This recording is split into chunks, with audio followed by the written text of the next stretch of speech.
Hand ಪೋಸ್ಟ್ನ ಬಾರ್ಗಳಿಂದ ಎಣ್ಣೆಯ ಖಾಲಿ ಬಾಟಲ್ಗಳು ಚೆನ್ನೇಗೌಡನ ಹುಂಡಿ ಕೆರೆಗೆ ಬಿಸಾಡುತ್ತಿದ್ದಾರೆ. ಇದರಿಂದ ಜಾನುವಾರುಗಳು ನೀರು ಕುಡಿಯಲು ತೊಂದರೆಯಾಗುತ್ತಿದೆ. ಹ್ಯಾಂಡ್ ಪೋಸ್ಟ್ನಿಂದ ಚೆನ್ನೇಗೌಡನ ಹುಂಡಿ ರಸ್ತೆಯಲ್ಲಿ 50 ವರ್ಷಗಳ ಹಿಂದಿನ ಕಾಲದ ಒಂದು ಕೆರೆ ಇದೆ. ಇದು ಯರಹಳ್ಳಿ ಮತ್ತು ಚೆನ್ನೇಗೌಡ ಹುಂಡಿ ಗ್ರಾಮಸ್ಥರಿಗೆ ಸಂಬಂಧಪಟ್ಟ ಕೆರೆಯಾಗಿದ್ದು, ಕಪ್ಪು ಬ್ಯಾಗ್ಗಳಲ್ಲಿ ತುಂಬಿ ಮೂಟೆಗಿಂತಲೂ ಹೆಚ್ಚು ಖಾಲಿ ಬಾಟಲಿಗಳನ್ನು ಕೆರೆಗೆ ಎಸೆದು ಹೋಗಿದ್ದಾರೆ. ಬಾರ್ ಮಾಲೀಕರು ಬಾಟಲಿಗಳ ಸಮರ್ಪಕ ನಿರ್ವಹಣೆ ಮಾಡದೆ ಕಪ್ಪು ಚೀಲಗಳಲ್ಲಿ ತುಂಬಿ ಕೆರೆಗೆ ಬಿಸಾಡಿದ್ದಾರೆ. ಈ ಬಾಟಲಿಗಳು ತುಂಬಿರುವ ಚೀಲಗಳನ್ನು ಕಂಡ ಸಾರ್ವಜನಿಕರು ಭಯಭೀತರಾಗಿದ್ದಾರೆ.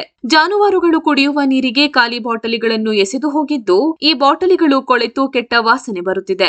ಇದರೊಂದಿಗೆ ಚಿಕನ್, ಮೀನು, ಮಾಂಸಗಳ ವೇಸ್ಟೇಜ್ಗಳನ್ನು ಕೆರೆಯಂಗಳಕ್ಕೆ ಬಿಸಾಡುತ್ತಿರುವುದರಿಂದ ನೀರು ಮಲಿನವಾಗುತ್ತಿದೆ. ಕಲುಷಿತ ನೀರಿನಿಂದಾಗಿ ಜಾನುವಾರುಗಳಿಗೆ ರೋಗಗಳು, ಮಾಲಿನ್ಯ ಹಾಗೂ ರೋಗ ಹರಡುವ ಸಾಂಕ್ರಾಮಿಕ ಉಗಮಕ್ಕೆ ಬುನಾದಿ ಹಾಕಿದಂತಾಗಿದೆ. ಈ ಸಂಬಂಧ ಹೆಚ್ಡಿಕೋಟೆ ಅಬಕಾರಿ ಇಲಾಖೆಗೆ ಗ್ರಾಮಸ್ಥರು ದೂರು ನೀಡಿದ್ದರೂ ಈವರೆಗೆ ಯಾವುದೇ ಪ್ರಯೋಜನವಾಗಿಲ್ಲ. ಎಲ್ಲಾ ಕಡೆ ಹೇರಳವಾಗಿ ಸಿಗುತ್ತಿರುವ ಪ್ಲಾಸ್ಟಿಕ್ ಚೀಲಗಳನ್ನು ನಿಷೇಧಿಸಿ ಬಾರ್ ಹಾಗೂ ಸಂಬಂಧಪಟ್ಟವರ ವಿರುದ್ಧ ಕ್ರಮ ಕೈಗೊಳ್ಳಬೇಕೆಂದು ಚೆನ್ನೇಗೌಡನ ಹುಂಡಿ ಗ್ರಾಮಸ್ಥರು ಆಗ್ರಹಿಸಿದ್ದಾರೆ. ಗೊತ್ತಾಗಲ್ಲ ನೋಡಿ, ಇದು ಚೆನ್ನೇಗೌಡನ ಹುಂಡಿಗೆ ಸಂಬಂಧಪಟ್ಟ ಮತ್ತು ಎರಳೆಗೆ ಸಂಬಂಧಪಟ್ಟ ಕೆರೆ ನೋಡಿ. ಬಾರ್ನವ್ರಿಗೆ ಎಷ್ಟು ಹೇಳಿದ್ರು ಕೇಳಲ್ಲ. ಇಲ್ಲಿ ದನ ಮತ್ತು ಕರುಗಳು ನೀರು ಕುಡಿಯೋಕ್ಕೆ ಬರ್ತವೆ ನೋಡಿ. ಎಷ್ಟು ಮೂಟೆಗಳನ್ನ ಎಸ್ತಿದ್ದಾರೆ ಬಾರ್ನವರು ನೋಡಿ.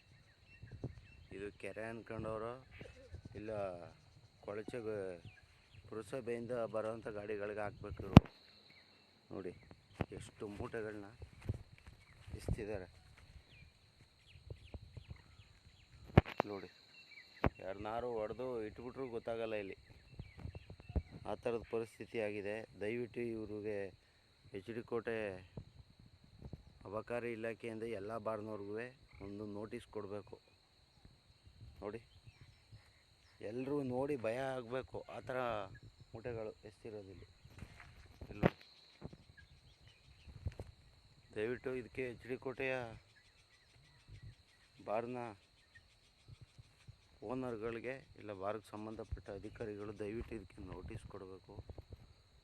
ಕೆಲವು ಬಾರಿ ದಿನಪತ್ರಿಕೆಯಲ್ಲೂ ಹಾಕ್ಸಿದ್ದೀವಿ, ವಿಡಿಯೋಲು ಹಾಕ್ಸಿದ್ದೀವಿ, ಯಾರೂ ಕೇರ್ ಮಾಡ್ತಾಯಿಲ್ಲ. ಇಲ್ಲಿ ಎಲ್ಲ ಜನ ಪಾಪ ಓಡಾಡ್ತಾರೆ, ಎಲ್ಲ ಹೆದರ್ಕೊಂಡು ಓಡಾಡೋ ಪರಿಸ್ಥಿತಿ ಇದೆ. ಒಂಚೂರು ದಯವಿಟ್ಟು ಇದಕ್ಕೆ ಸಂಬಂಧಪಟ್ಟ ಅಧಿಕಾರಿಗಳು ಮಾಡಬೇಕು.